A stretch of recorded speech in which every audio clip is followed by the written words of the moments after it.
Austin Spada Live.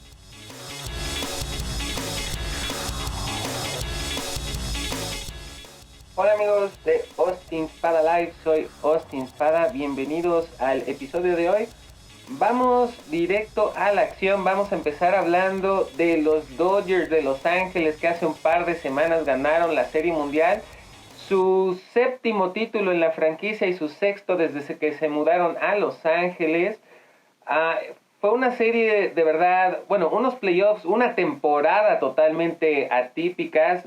Como sabemos, toda esta temporada se desarrolló dentro de la pandemia de COVID-19 que está afectando al mundo y de entrada la temporada empezó recortando la temporada de 162 juegos a tan solo 60 y extendiendo los playoffs para dar más oportunidad en esta temporada, como decíamos ya atípica, a diferentes equipos que lograran alcanzar la postemporada, ya que no iban obviamente a contar con el número de juegos que normalmente cuentan. Dentro de todo esto, los Dodgers fueron el equipo con la mejor marca durante la temporada y se enfrentaron en la Serie Mundial a Tampa Bay, que fue el mejor equipo de la Liga Americana. Ambos equipos llegaron a la Serie Mundial sufriendo.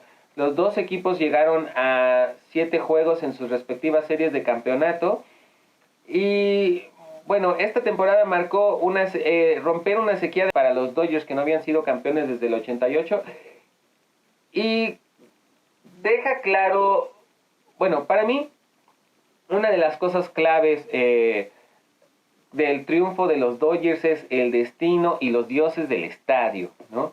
Esta temporada también marcó, bueno, inició con un asterisco o con una cuenta pendiente por ahí, ya que se descubrió en la temporada baja, se descubrió que los Astros de Houston habían hecho trampa 2 años antes, hace 2 años, en la Serie Mundial que disputaron contra los Dodgers. Aparentemente estaban robando señales del catcher, que el catcher, como sabemos en el béisbol, le manda la señal de qué lanzamiento hacer al pitcher, y estaban robando las señales del catcher y utilizándolas en el juego para alertar a los bateadores por medio de unos botes de basura o tambores aparentemente, y alertaban a los bateadores de qué picheo venía. Entonces, digamos, el béisbol de por sí es difícil pegarle a la pelota, pero si sabes a qué velocidad más o menos va a venir y en qué zona de la zona de strike llegará, seguramente para jugadores de grandes ligas es mucho más fácil pegarle que cuando no sabes qué viene o a dónde, ¿no? Los Dodgers, los Astros sacaron ventaja de esta trampa para llevarse la Serie Mundial a los Dodgers. De hecho, la empezaron a usar desde la serie de campeonato contra los Yankees. Entonces, derrotaron a los Yankees en postemporada usando esto. Fueron a la Serie Mundial, derrotaron a los Dodgers, se hicieron campeones.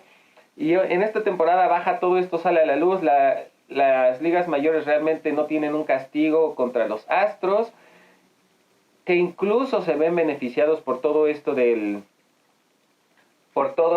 coronavirus, ya que al extender los playoffs se les dio una oportunidad a los Astros, que tuvieron una temporada muy difícil. Cada vez que iban a un estadio, los lanzadores les tiraban a golpear a los bateadores de los Astros de Houston, ya que el resto de la liga, los jugadores estaban molestos por lo que había pasado, molestos porque no se había castigado. Incluso hubo un incidente con Joe Kelly de los Dodgers, en donde Joe Kelly abiertamente les estuvo tirando y les estuvo, pues como decimos, cantando bronca a los bateadores de los Astros. Y eso que John Kelly ni siquiera estaba en los Dodgers cuando sucedió todo esto de la trampa, ¿no? Entonces, al final, los Dodgers y los Astros, ambos equipos estaban en un juego 7, ambos equipos estaban abajo en sus series de campeonato. Los Dodgers estaban 3 juegos abajo, 3 juegos a 1 abajo ante Atlanta. Los Astros estaban 3 juegos a 0 abajo contra Tampa Bay y ambos equipos llegaron a forzar un juego 7. Todo parecía que se iba a ver la venganza o la revancha de la Serie Mundial de hace un par de años y que se le iba a dar la oportunidad a los Dodgers de derrotar a los Astros, pero al final Tampa Bay se impuso al equipo de Houston y llegó a la Serie Mundial. Los Dodgers sí pudieron hacer la hazaña ante los Braves y también llegaron a una serie en que ya en la Serie Mundial los Dodgers dominaron prácticamente. Se pudo haber acabado en 5 juegos si no es por un error ahí en el juego 5 al final que tuvieron los Dodgers. Si no, se pudo haber acabado en 5 juegos realmente. Se acabó en 6.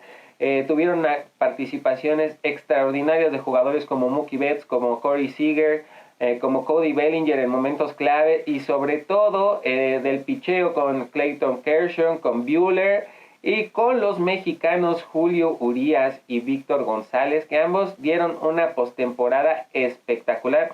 Obviamente Julio Urías es el que llama más, digamos, los reflectores. Si bien no lleva más tiempo en ligas mayores, ya que Urías y Víctor González llegaron juntos a la organización de los Dodgers, sí es el que ha tenido más reflectores y sí es el que ha tenido, digamos, más participación. González tuvo un camino muy difícil para llegar a donde está ahora y tuvo ya una operación de Tommy John, estuvo considerando incluso el retiro. Urías ha tenido un crecimiento más constante, digamos, ¿no? Y al final ambos jugadores se fajaron, sacaron outs enormes en momentos clave, tanto contra Atlanta como contra Tampa Bay. Y pues bueno, los Dodgers, como decíamos, campeones por 7ª vez. Felicidades, sobre todo a las personas que realmente sufrieron, a los aficionados. Hay jugadores aquí como los mismos Urías y González que ni siquiera estaban vivos cuando fue el último campeonato de los Dodgers. O hay otros que eran demasiado jóvenes y que ni siquiera se acuerdan, y probablemente cuando eran niños ni siquiera eran fanáticos de los Dodgers. Las únicas personas que han estado al 100% sufriendo derrotas extremas, una sequía de vacas flacas horrible que tuvieron los Dodgers hasta que los compró una organización con dueños nuevos, en los que estaba el Magic Johnson, que tampoco estaba en los Dodgers, aunque sí jugaba en los Lakers y tal vez era fan de los Dodgers en sus tiempos de basquetbolista. Ahora es una nueva organización, un nuevo equipo que se fue armando, que perdieron muchos partidos clave en los últimos años, sufrieron mucho para llegar hasta aquí, pero los que más sufrieron, sin duda alguna, son los aficionados de los Dodgers. Para ellos mi gran felicitación, y vamos a ver este video de cómo reaccionaron los fans de los Dodgers ante esta victoria.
Bueno, pues ahí está, como vemos, las reacciones de los fans son imperdibles.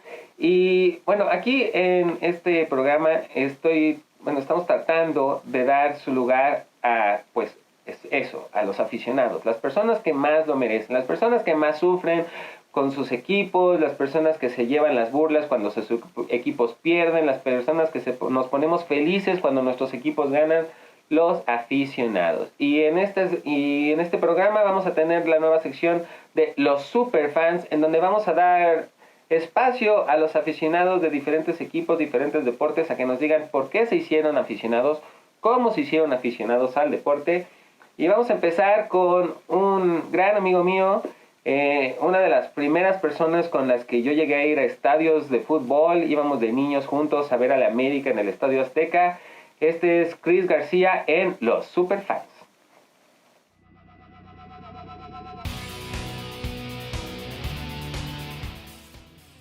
Hola Agustín, ¿cómo estás? Pues sí, sí me gustan mucho los deportes, sobre todo me gusta el fútbol. Yo soy aficionado del América y bueno, prácticamente desde chiquito, ¿no? Nació ese amor por el equipo y me gusta mucho porque me llevaron al estadio y desde ahí le agarré un gran amor. Ver los golazos que se avienta en mi América, la gran afición que tengo por mi equipo. Héctor López la pierde y aquí viene Cuauhtémoc, Cuauhtémoc sigue, y Racing, no, Cuauhtémoc, ¡qué gol acaba de hacer!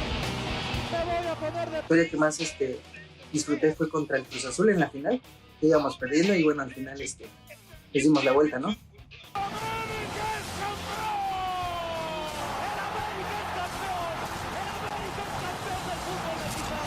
Y la derrota que más recuerdo es contra Tigres, en una cuartos de final. Iba ganando el América 3-1 en el partido de ida y en el partido de vuelta nos dieron, ahora sí que la vuelta, en el Estadio Azteca y pues perdimos. Esa fue como que la derrota que más me da.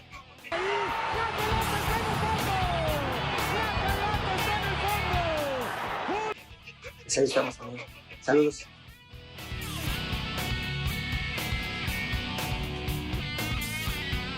Pues muchas gracias, Chris, muchas gracias, amigos. Si quieren participar en la sección de los superfans, mándenos un mensaje en redes sociales y con gusto los incluiremos en esta sección que es exclusiva y especialmente dedicada a los aficionados.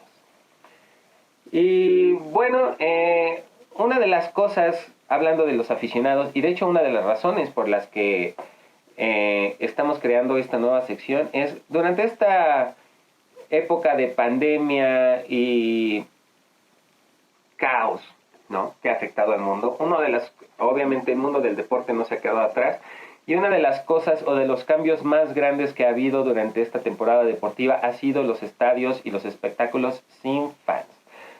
Pero también, precisamente porque se atrasaron muchas ligas y muchas ligas dejaron de tener la participación o las fechas que normalmente tienen, hubo muchos cambios en cuanto a cuándo jugaban los equipos, cuándo se disputaban partidos importantes. De repente teníamos Serie Mundial, NFL, Champions, soccer, las finales del NBA, todo pasando como que en el mismo día, en el mismo fin de semana. Era un momento, pues, dulce para los aficionados del deporte, si soy sincero, ¿no? Pero también me hizo pensar en cuánto sufre un aficionado cuando de repente 3 o 4 de tus equipos pierden. Y eso me refiero a los aficionados que somos fans de muchos deportes o de muchos equipos a la vez. Por ejemplo, yo soy fan de 3 deportes en particular. Me gustan mucho todos los deportes, me han gustado siempre desde niño, pero en particular soy fan de 3 deportes: el fútbol soccer, el fútbol americano y el béisbol. Y mis equipos en estos deportes son el América, el Real Madrid en fútbol soccer, los Bills de Buffalo en fútbol americano y los Atlanta Braves en el base. Les voy a todos desde niño. Le empecé al América cuando tenía 7, 8 años, al Real Madrid, no sé, cuando tenía 9, 10. Y pasaban los partidos de Hugo Sánchez y de la Quinta del Buitre en el Canal 4. En los 80s, 90s empecé a ver fútbol americano y béisbol. Me encantaban los Bills. Recuerdo mucho que mis primeros partidos de los Bills fue un juego en playoffs, juego divisional contra Cleveland en el 89, y ya ahí se veía las hechuras del equipo que iba a llegar a 4 Super Bowls, desafortunadamente sin ganar uno. Y a los Braves le empecé a ir en los 90s. Me encantaba el estilo de picheo. Siempre he sido un fanático del picheo en el béisbol, y en ese tiempo los Braves tenían a la mejor tripleta de picheo de las grandes ligas con Maddox, Smoltz y Glavine. Desafortunadamente nada más pudieron ganar una serie mundial y hemos estado en sequía desde hace más de 20 años también. Entonces, pues sí, más de 20 años.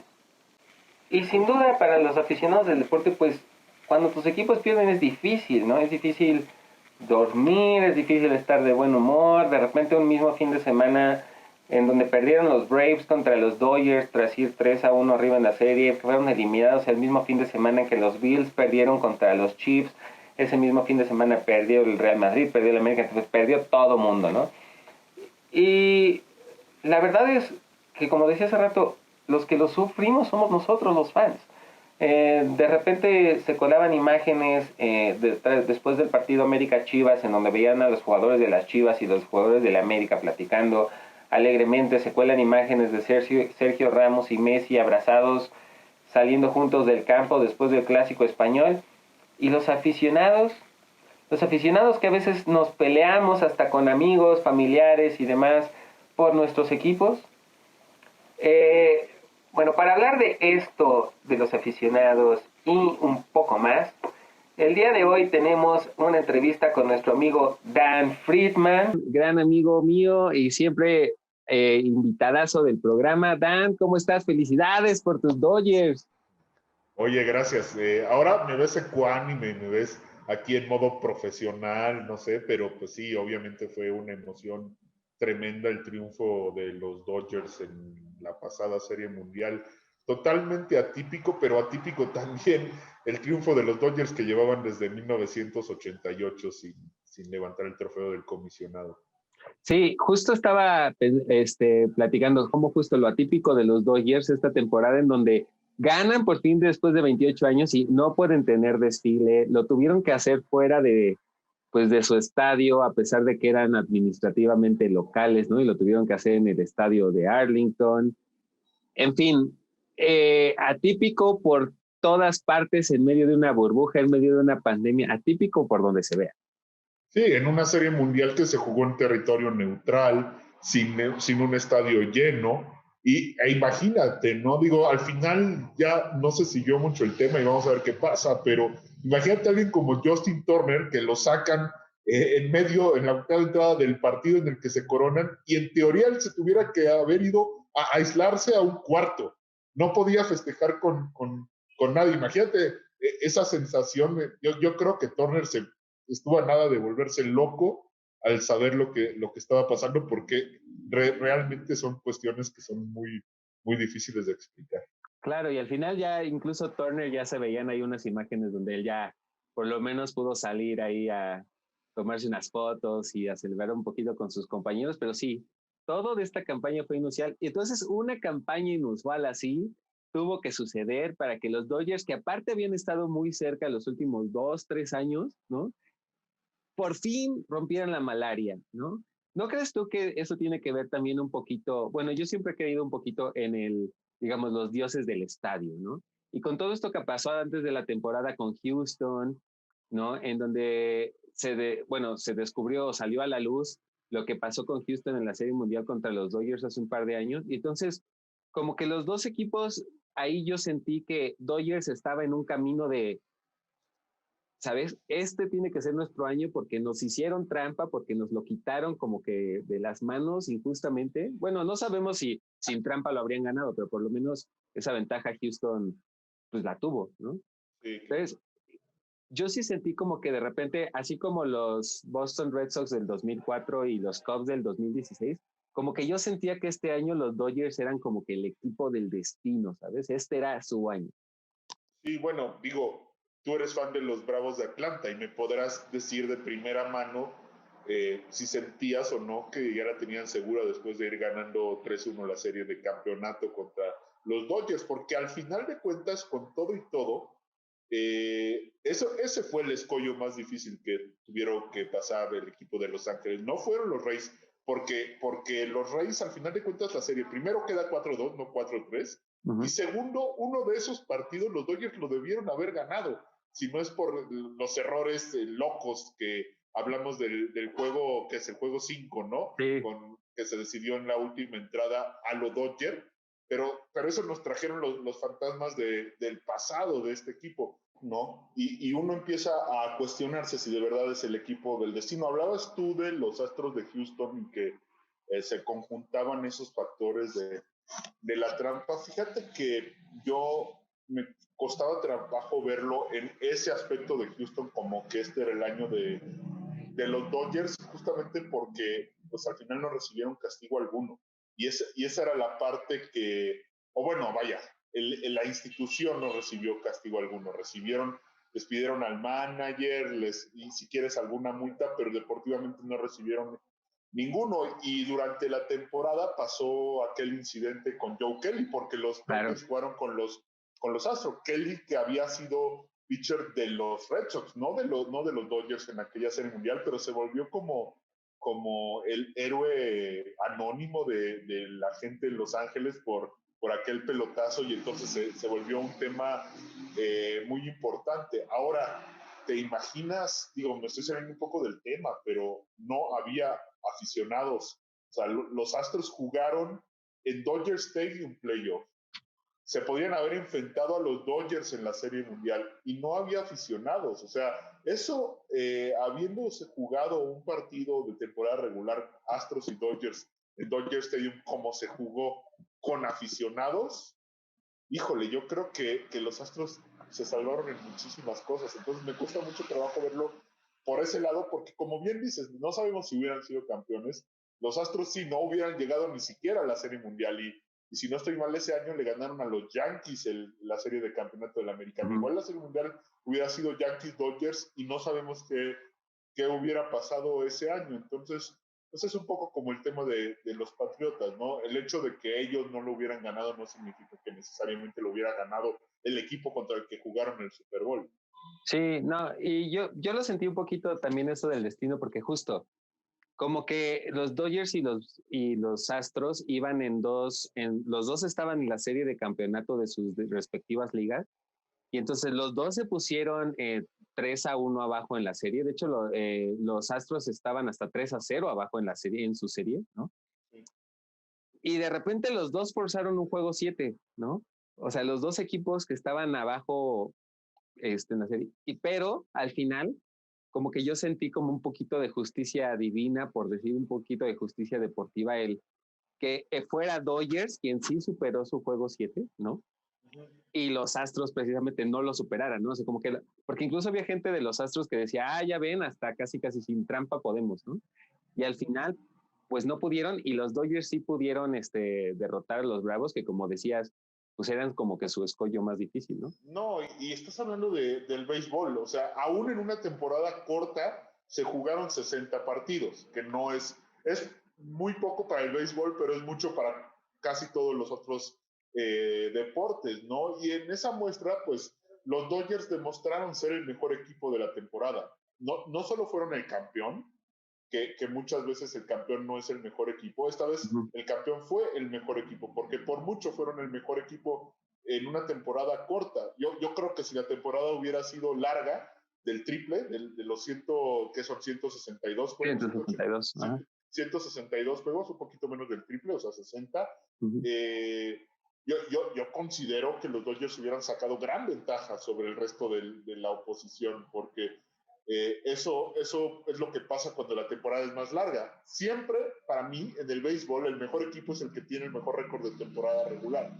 En este año podía haber habido una controversia porque era una temporada corta, pero a los Dodgers les acabó beneficiando en el hecho de que sus pitchers llegaron menos cansados. Y lo vimos con Clayton Kershaw en la Serie Mundial. Claro. ¿No? Pudo lanzar 2 partidos sin problema, ¿no? En cuanto a cansancio. Digo, también está el tema de Dave Roberts y que lo sacó en la quinta entrada, pero la verdad es que eso le acabó beneficiando a los Dodgers en los descansados que llegaron. Sí. No, y otra cosa que había pensado un poquito, a lo mejor saliéndonos y no del tema justo de los Dodgers y todo eso, en toda esta serie mundial estuve contemplando mucho la vida del aficionado del deporte, ¿no? Okay. O sea, como un aficionado, bueno, yo, como tú bien sabes, soy aficionado al América, al Real Madrid, a los Bills y a los Braves, no necesariamente en ese orden, simplemente así salieron, ¿no? Ajá. Y esos son los 4 equipos principales que sigo todo el año. Ahí, como ya habíamos platicado un poco antes de empezar la grabación, también tengo equipos como los Anaheim Ducks, ¿no? Que me gustan desde niño, yo creo que más por las películas que otra cosa, ¿no? Y no sé, me gustaba Liverpool, pero esos 2 equipos como que no les sigo tanto, ¿no? Son los otros 4 los principales. ¿Y en el básquet no tienes equipo? Pues es que el básquet me gustaba más como que en la época de Jordan, y ahora estos marcadores de 122 a 118 como que no me llaman mucho la atención, honestamente. Ok.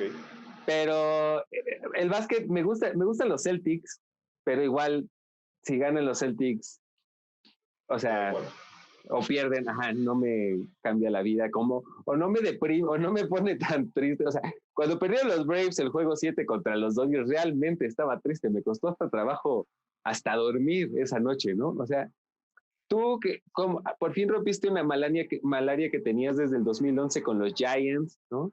¿Cómo ves esta parte de los aficionados, que tenemos varios equipos, aficionados al deporte, no solo a uno en específico, sino a varios? Y esta onda donde a veces sufrimos, a veces no.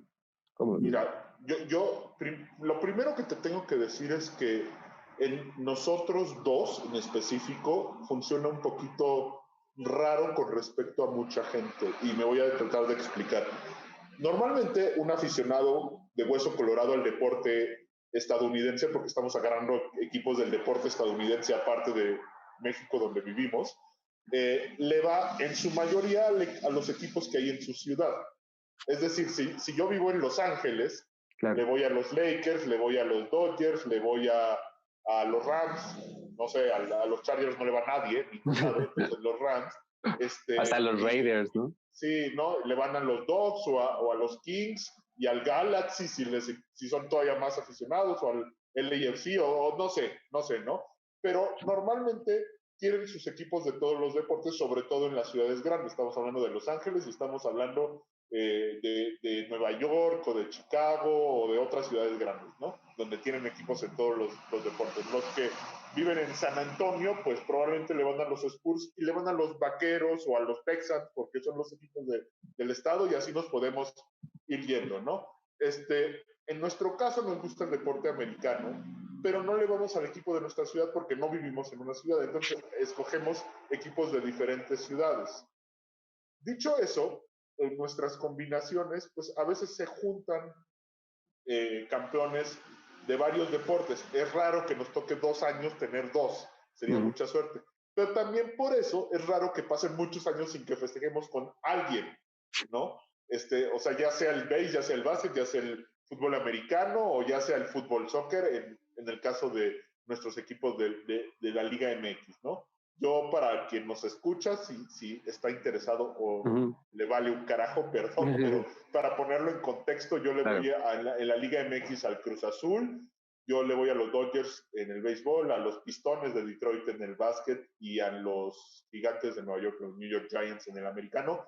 Tengo otros equipos, como dijiste, pero no los sigo tanto. O sea, sí le voy a los Rangers del hockey de Nueva York, pero me da igual. Y sí, le voy al Ajax en el deporte europeo. Te podría decir que me cae muy bien la Sampdoria desde la época que perdieron aquella Champions con el Barcelona ya hace mucho el Dream tiempo, Team, en los 90s. Pero bueno, ese Sampdoria tenía un muy buen equipo y competía en el calcio, era el campeón de la Serie A en ese momento. Pero pues hoy la Sampdoria bajó hace unos años a la Serie B y ahorita subió y le ganó, me parece que le ganó a la Juventus inclusive esta temporada. Me enteré, pero no es algo que realmente me apasione, ni me paro a las 8 de la mañana a ver un partido. Si son las 12 y está un partido y no tengo nada que hacer, igual y lo veo.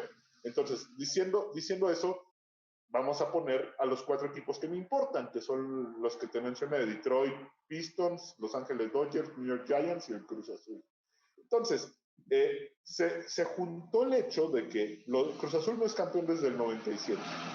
Los Dodgers no eran campeones del 88, o sea, todavía 9 años antes. Yo nací en el 84, realmente ese campeonato no lo vi. El home de Kirk Gibson, me he visto millones de videos, pero yo no lo vi en vivo. Claro. Luego, los Pistones no son campeones desde el 2004, aquel equipo de Richard Hamilton, de Ben Wallace, de Rasheed Wallace, que le ganó a los Lakers justamente de Kobe Bryant y de Shaquille O'Neal, de Gary Payton y de Karl Malone. Los 4 estaban en ese equipo, pero bueno, y Phil Jackson. Y los Gigantes eran los últimos que habían sido campeones, 2011. Que dices, pues fue hace poquito. Es que sí y no. O sea, sí fue poquito para los Giants. O sea, un ayuno de 9 años, digamos que está dentro de los parámetros de ayunos normales para equipos. Pero sí, ese fue el último. Y ninguno de los otros equipos había sido antes. O sea, 7 años antes habían sido los Pistones. Pero los Giants tuvieron otro antes del 2011, sí, ¿no? Sí, 2006. 2006. por decirte, o sea, entre 2004 y 2006 tuve Pistones y Gigantes, ¿no? Y fue una época de bonanza.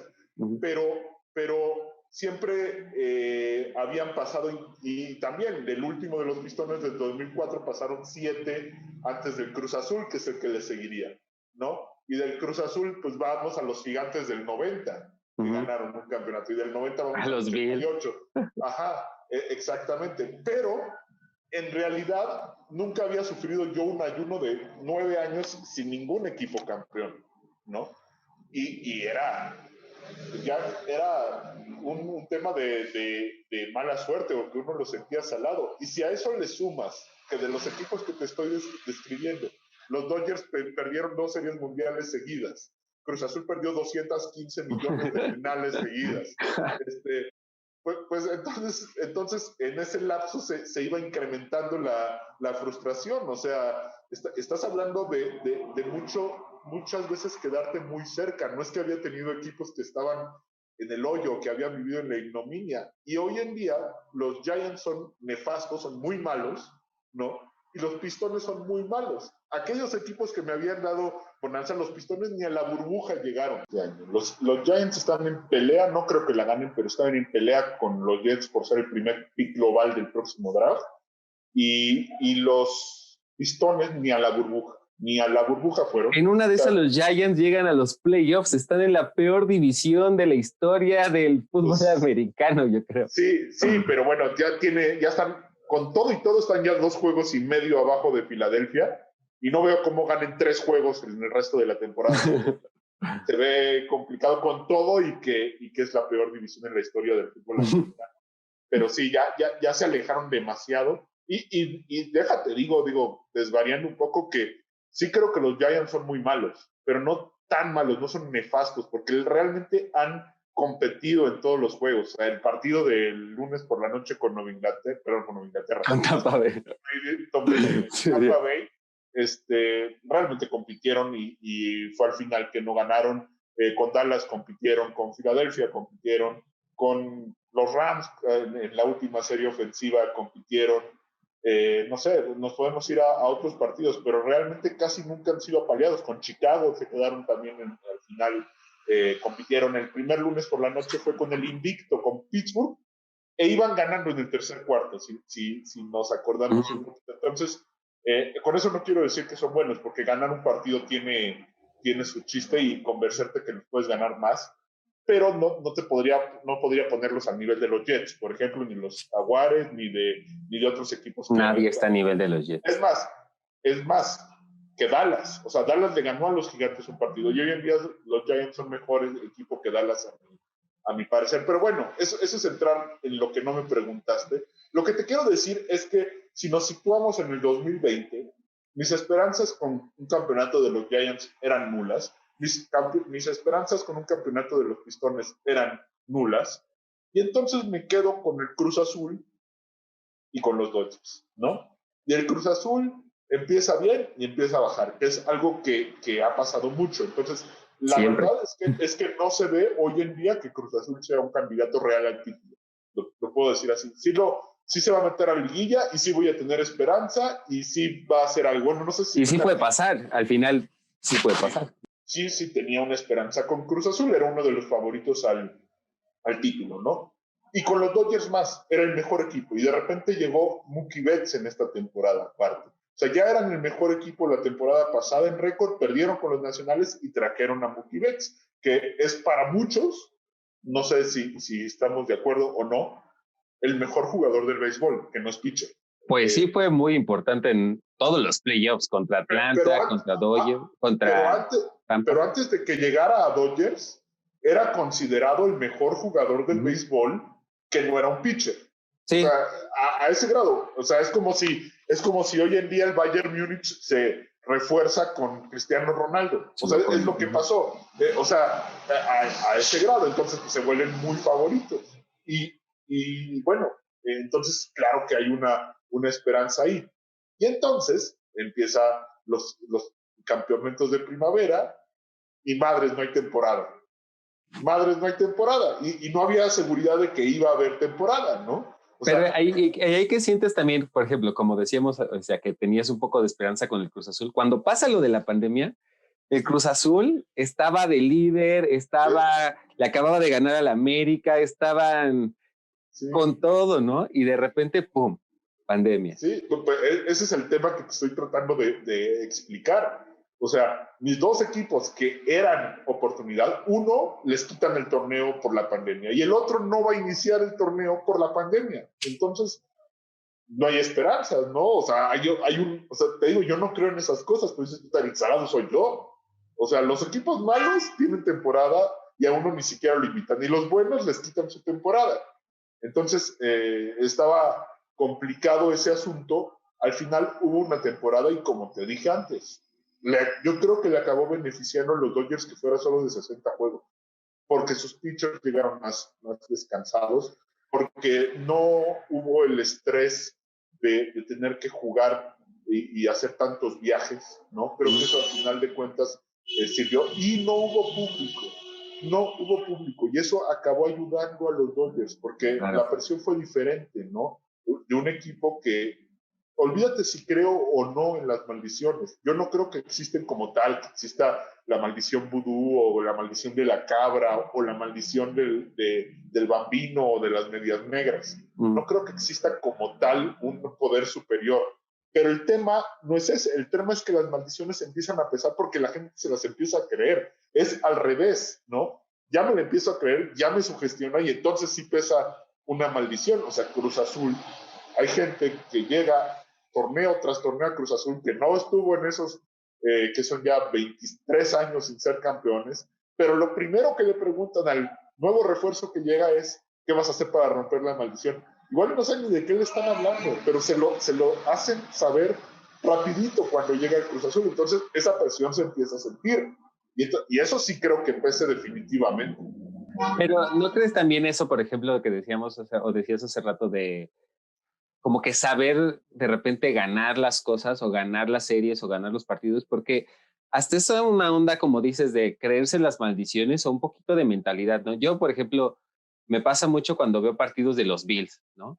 Hay partidos de los Bills, no sé, por ejemplo, esta temporada contra los Rams, donde al medio tiempo iban como 28-3, ajá, y dices, no manches, ¿qué está pasando? Estamos apaleando a los Rams con todo y Aaron Donald, ajá.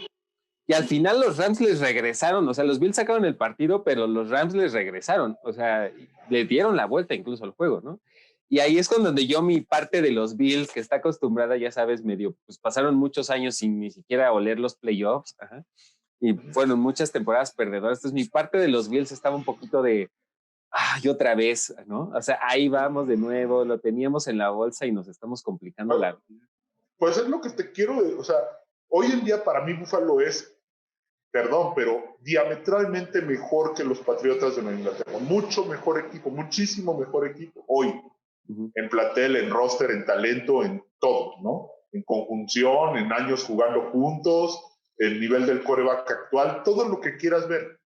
Recibieron a los Patriotas la semana pasada y sufrieron. Sufrieron por la parte mental, porque lo normal somos los Bills, vamos a perder con los Patriotas, es lo que tienes en la mente. Ganar ese partido sirve muchísimo, no porque jugaron bien, sino porque rompes una jetatura. Y cuando rompes, o sea, yo estoy seguro que la próxima temporada los Dodgers van a jugar sin presión. Y sin presión, a ver si este equipo no se vuelve dinastía, porque es muy buen equipo, ¿no? Se tienen que quitar una presión de años. Yo creo en 20, en 50, en 2000 años, cuando Cruz Azul llegue a ser campeón, ese año que sea campeón se va a quitar un peso de los hombros. Y Cruz Azul, sin ese peso de no ser campeón, es mucho más peligroso. Pues sí pasa por ejemplo con Boston, ¿no? O sea, con Boston pasó que ganaron la Serie Mundial del 2004, la ganaron unos años después, la volvieron a ganar el del 2013. O sea, después de que pasaron 86 años sin ganar una Serie Mundial, de repente en, no sé, un lapso de 10 años ganaron 3, ¿no? Sí, porque ya era al revés, ¿no? Hoy en día, si tú me preguntas, pues, el otro equipo tuyo, el del béisbol, los Bravos de Atlanta, tienen los Rays no, pero los Bravos sí, tienen un peso sobre los hombros importante, no como el de los Dodgers, pero fueron el equipo de los 90 en cuanto a récord, pero ganaron una serie mundial. Y perdieron muchísimas, ¿no? Contra los Yankees, sobre todo. Y contra los Yankees, contra los Twins y contra los Blue Jays, contra Toronto, perdieron series mundiales. Le ganaron una a Cleveland, si no estoy mal. Sí. Y después de eso, o sea, del 99 para acá, más o menos como Cruz Azul, ahí se van, no han sido campeones. Pero a diferencia de Cruz Azul, y eso es lo que te quiero decir, los Braves no habían ni pintado, no llegaban a acariciar el título. Esta generación de Acuña y de Darnold y de Freeman o sea, Freeman, digamos que no lo cuento como de esta generación, aunque está con este tipo y es el mejor jugador de este equipo, pero era lo único rescatable de un equipo que no pintaba. Sí. Y y los pitchers, ¿no? Que todos son jóvenes, es una generación que uno dice, pues pinta para estar 5 años en la elite del béisbol. Pero van a sufrir lo que sufrieron los Dodgers, estar en la elite de béisbol con un peso que tienen que romper. Porque apenas ahorita va a venir el peso para Atlanta, apenas ahorita, porque ya van a ser un equipo que se considera de los mejores. Cuando estaban escalando no era así. Entonces, ellos iban a tener que luchar contra un rollo mental que quizás los Bravos de los 90 batallaron y pues, pudieron sobrepasar muy poco, una vez. Sí, no, y sobre todo reponerse al golpe mental de la derrota contra los Dodgers, porque al final tenían el juego, o sea, la serie 3-1 y en los últimos 3 juegos tuvieron varias oportunidades. Hubo por ahí un mal corrido de bases, en donde pescaron creo que a Ozuna, me parece, entre tercera y home. Hubo varias jugaditas ahí en donde los Braves igual lo pudieron haber liquidado y no lo liquidaron y los Dodgers les dieron la vuelta. Entonces te tienen que reponer como le pasó a los Dodgers contra Houston, contra los Nationals, ¿no? O sea, que tuvieron derrotas dolorosas y se tuvieron que reponer hasta llegar a donde llegaron, ¿no? Y ahí es donde te digo que lo de Mookie Betts tiene un valor, porque tras perder la serie con los Nacionales, pues firmaron a Mookie Betts y entonces se renueva la mentalidad y la esperanza porque es un cuate que ya ganó, ¿no? Es un cuate que ya sabe lo que es ganar. Y de repente, en vez de enfocarse en la derrota contra Washington, el enfoque es, ya tenemos otro equipo con un jugador mejor, ¿no? Y si a eso le sumas que en ese paquete venía David Price, que la gente se le olvida que David Price es pitcher de los Dodgers, nada más no quiso jugar esta temporada por el COVID, pero el que no jugara David Price, y ahí es donde empieza, en vez del círculo virtuoso, ahora en el caso de los Dodgers, es que Price regresa la próxima temporada, pero toma en cuenta esto, el hecho de que no jugara Price hizo que tuvieran que crecer Julio Urías, que tuviera que crecer Gonsolin, que tuviera que crecer May, son pitchers que tuvieron que sacar la cara, ¿no? Porque no podían solo con Kershaw. Ahora, si esos pitchers ya tienen la confianza y específicamente el caso de Urías, de ser parte de la rotación, de repente hoy es una rotación con Clayton Kershaw, con Walker Buehler, con David Price, con Julio Urías y con May, y Gonsolin ahí de una opción porque si alguien se lesiona, pues de repente, o metes a Urías de cerrador, que no sería una opción tampoco descartable, como cerró los partidos contra Atlanta y como cerró los partidos contra los Rays, dado que Kenley Jansen obviamente está en un franco descenso y que ya no está para cerrar partidos con los Dodgers, pero de repente tus jugadores, es como tú has jugado el Madden, ¿no? Y has jugado franquicia en el Madden, de repente ganas y tus jugadores a la siguiente temporada, en vez de ser un 85, ya son 93. Exacto. Eso es lo que pasó con Julio Urías esta temporada. Eso es lo que pasó. Entonces,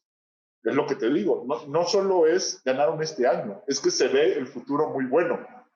Aún así están ahí los Padres, aún así están ahí los Bravos, que son equipos buenos que deben mejorar para el siguiente año.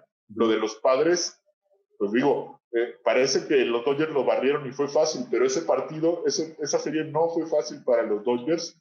Y pregúntale a Cody Bellinger cuando le robó aquel cuadrangular a Fernando Tatis Jr., que insisto, digo, al principio de la temporada uno decía, Mookie Betts es el mejor jugador del béisbol.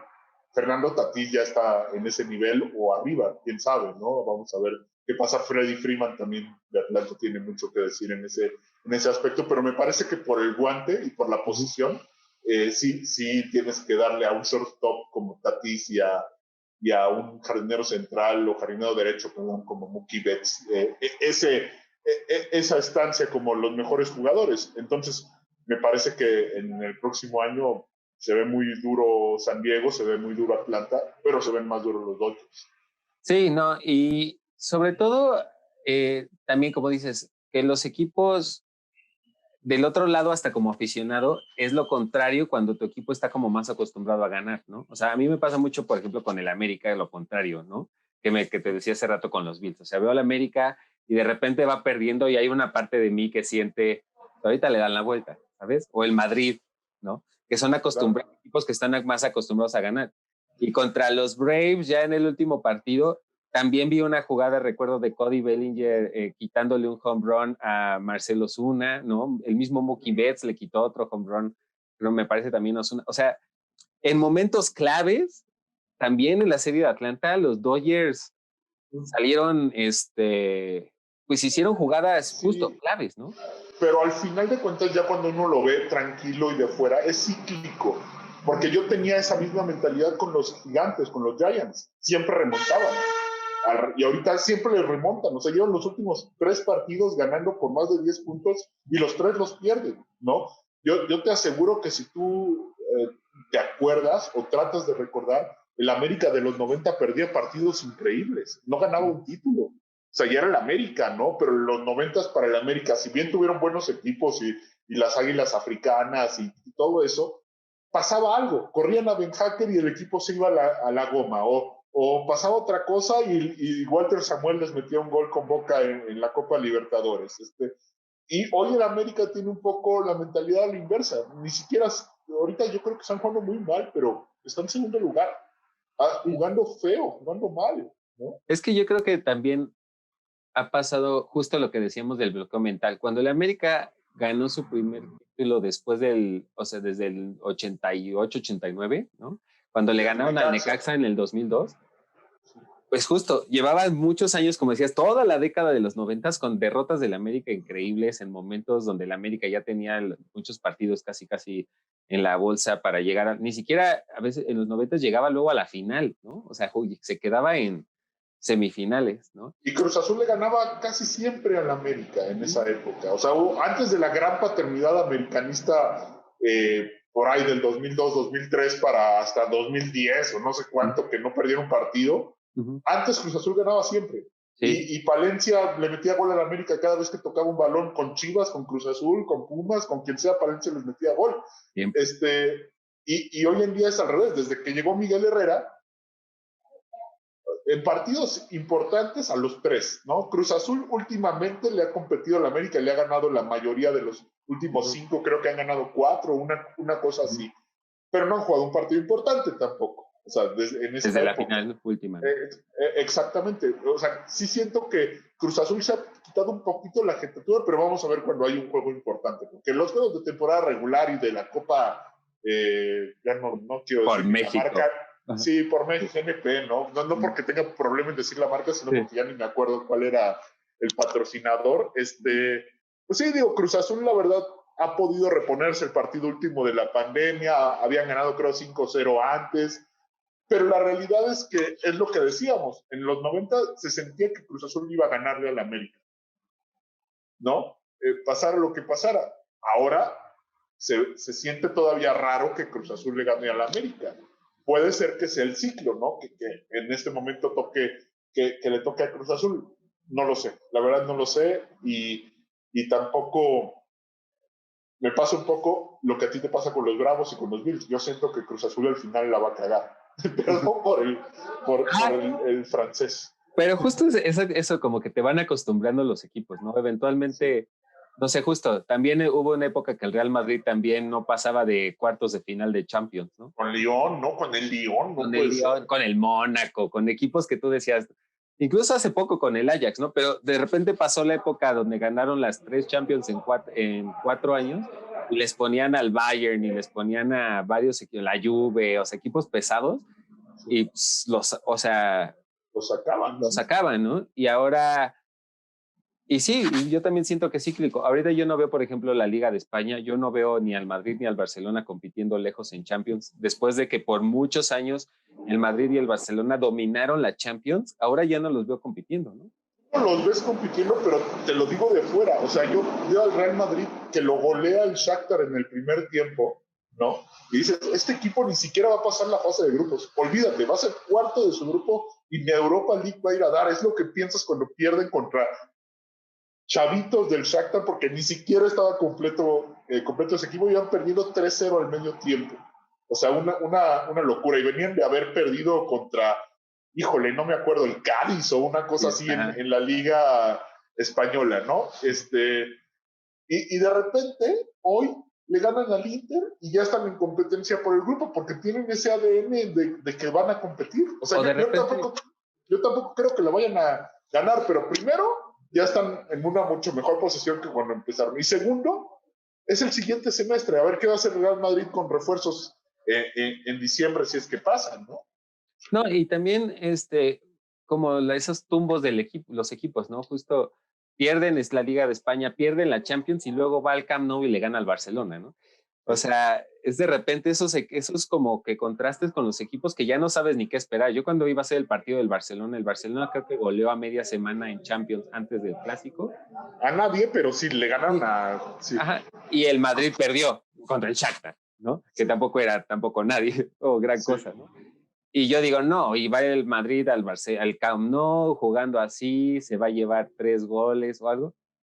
Y pues no, ajá. O sea, ahora el Barcelona es el que parece estar medio hundido en un hoyo hasta 12avo en la liga y todas esas personas porque al final, como que regresando, ¿por qué se hace un poco gente como nosotros que no vive en la ciudad, que no vive en Barcelona, que no vive en Nueva York, en Buffalo, ¿no?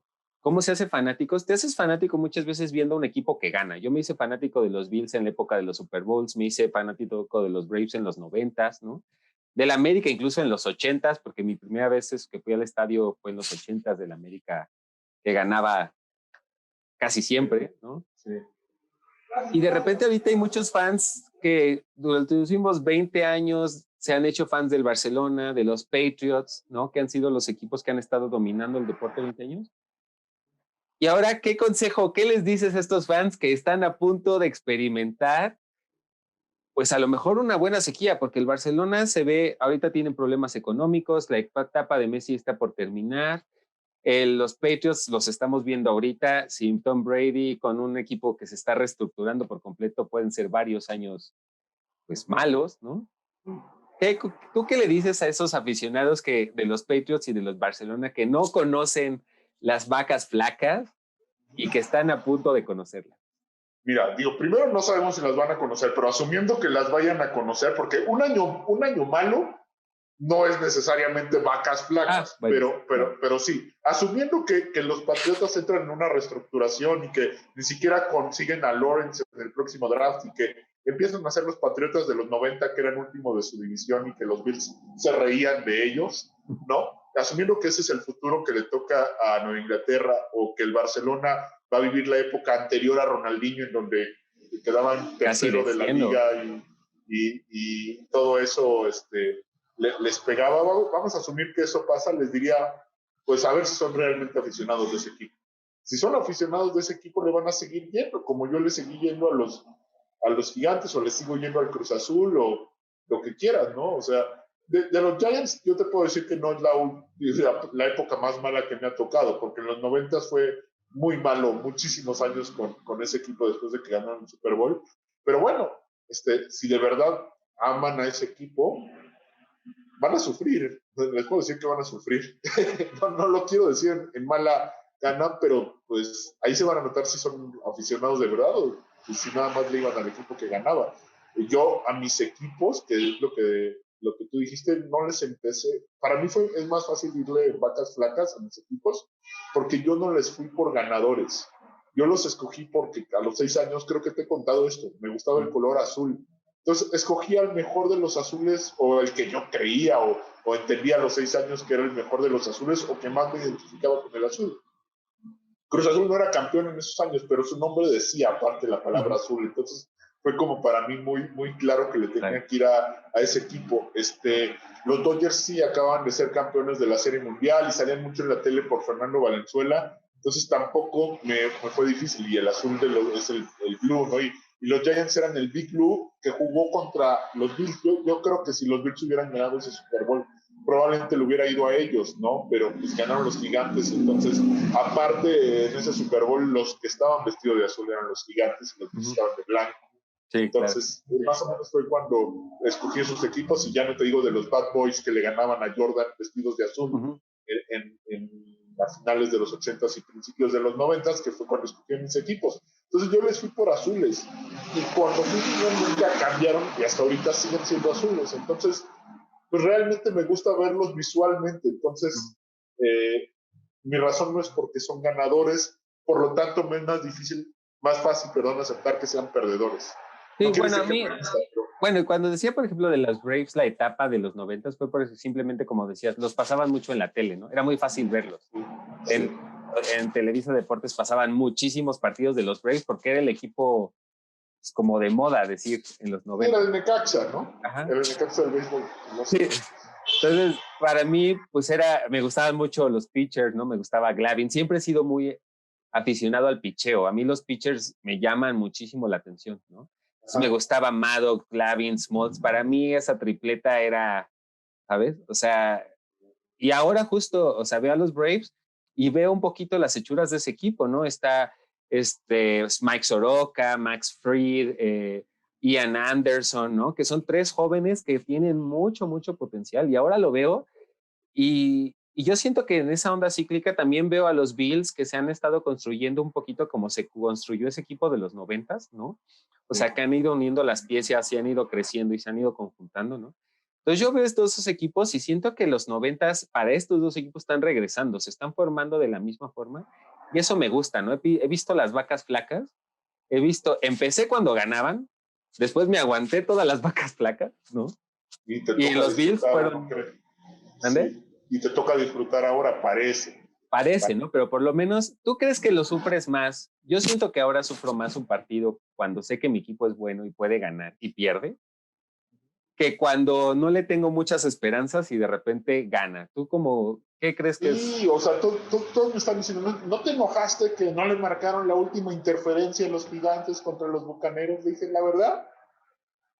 O sea, no quiero decir que padre que perdieron, ¿no? Pero dije, si ganan un partido contra Tampa, está bien, arruinaron a Brady y eso me cae simpático. Pero por otro lado digo, que queden 1-15 y agarren un buen equipo en el draft, porque igual este equipo no va para ningún lado, ¿no? Entonces, no es que me enojé mucho porque no marcaron esa interferencia, que ni siquiera aparte es clara, ¿no? Entonces, en otro momento, si el equipo fuera 3-3 y no marcan eso, seguramente lo hubiera sufrido mucho más, ¿no? En cambio, pues sí, o sea, uno se enoja y se desespera cuando ve algo como lo que le pasa, volvemos al juego 5 contra los Rays, ¿no? Que uno dice, ¿qué más puede pasar? Obviamente, o sea, los equipos que uno tiene más esperanzas, es una cuestión psicológica de expectativas contra realidad. Si no hay expectativas, no te decepcionas. Si hay expectativas, te decepcionas. Y los Dodgers sí me generaban expectativas, los Gigantes, ¿no? Exacto. Y pues vamos a ver qué pasa con el Cruz Azul ahorita en el final de la liga, a ver si... Yo decía, por ahí dejé en un comentario alguien decía, no, ya le toca al Cruz Azul, y yo así de, no, si ganan los Dodgers y el Cruz Azul en año de pandemia, se acaba el mundo. No, y el Liverpool ganó la Premier por primera vez en no sé cuántos años, y hay unas cuantas que están muy, muy impactantes, ¿no?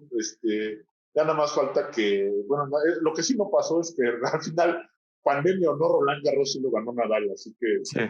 Entonces, no todo es tan extraño a veces. Yo la verdad tengo muchos amigos, o sea, yo no soy mucho de esas rivalidades, ya sabes, de América y odio a los del Cruz Azul y así. Yo tengo muchos amigos como tú que le van al Cruz Azul y el día que sean campeones, mientras no le ganen al América, realmente de corazón te digo que me va a dar gusto verlos contentos. Bueno, pues digo, yo te lo agradezco. Yo soy un poquito igual, aunque esta todavía va a estar más extraña. Yo no odio a la América. No me caen bien, pero si gana el América o el campeonato lo gana Monterrey, a mí me viene dando exactamente lo mismo. Me molesta que no sea el Cruz Azul, pero pues no sé, bien, quizás, pues se dé una final noventera contra el León, ¿no? Uh-huh. Y ahí podría ser el asunto, o otra noventera contra el Necaxa, que ayer entrevistamos al profe Cruz y vienen a la alza, otro equipo noventero que, nada más para poner en contexto, Cruz Azul no es campeón desde el 97, Necaxa no es campeón desde el 96. Entonces, no es el que tiene el ayuno más largo, pero pregúntale a un aficionado de esos niños que iban a entrar gratis al Estadio Azteca y por eso se hicieron aficionados al Necaxa, que sienten que el Necaxa el año pasado llegó a semifinales. De repente empiezan a recobrar ese gusto. Y bueno, pues, tampoco veo cercano un título de Necaxa como veo de Cruz Azul. Veo más probable el Cruz Azul, pero pues, como dices, te metes a liguilla y quién sabe, pregúntale a alguien que le va al Necaxa, sería interesante. Claro que sí. Bueno, pues Dan, te agradezco mucho que hayas estado conmigo hoy. Esta plática estuvo súper buena y pues buena suerte al Azul y lo que queda de aquí a fin de año. Perfecto, pues un gusto y aquí estamos. Y bueno, amigos, pues esto ha sido todo por hoy. Ya para cerrar, vamos a, siguiendo con esta tónica de los aficionados y la mejor afición de fútbol americano del mundo, que es la Bills Mafia. Vamos a ver algo que pasó esta semana alrededor de Josh Allen, el quarterback de los Bills. En la semana anterior, en la semana 9, los Bills derrotaron a Seattle en casa y después se supo que la noche anterior al partido, la abuelita de Josh Allen, Patricia Allen, había fallecido y el quarterback de los Bills aún así decidió jugar y tuvo un partidazo. Lanzó para más de 400 yardas, fue nombrado jugador ofensivo de la semana, en fin. Josh Allen tuvo un juego espectacular y los fans de los Bills retribuyeron donando $17 o en cantidades de $17 a un hospital infantil con el que Josh Allen tiene relación, y de $17 en $17 de repente ya tenían cerca de $500,000. Josh Allen ahí contribuyó con $17,000 más para cerrar a $500,000, pero las cosas no se quedaron ahí y en total llegaron a donar $665,000 los fanáticos de los Bills a este hospital, todo en honor de Patricia Allen, la abuela de Josh Allen, que en paz descanse. Así que, como les decimos, los fans somos los que le damos sabor a este deporte y sin los fans no hay nada. Los invitamos a seguir el podcast en Spotify, iTunes, iHeartRadio, donde sea que sigan sus podcasts, también el canal de YouTube, Twitter, Austin Spada, Facebook, Austin Spada Live, Instagram, más. Nos vemos aquí la siguiente semana. Adiós.